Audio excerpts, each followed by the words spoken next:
唔緊要。聽到你講粗口。咁我梗要回應翻佢㗎啦。聽到你講粗口。冇所謂㗎，你告我咯，我回應佢啫。但係而家我仲喺架車度，唔該，可唔可以唔出聲啫？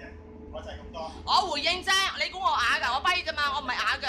出聲。唔該你啦，唔該你啦，唔該晒你啦，唔該晒，唔該晒。唔該晒，得啦。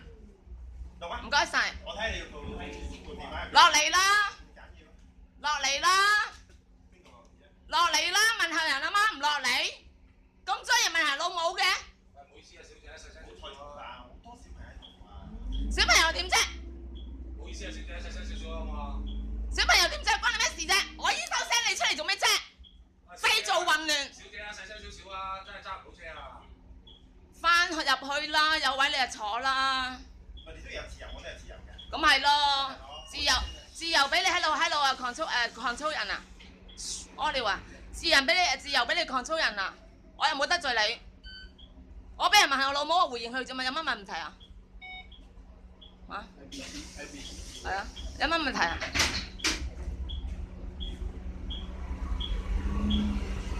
因為我都係有個阿爸，我唔想我小朋友受到影響，所以我出嚟。先生，唔好同佢坐啊，先生。得，唔緊要嘅，即係 OK 嘅啦。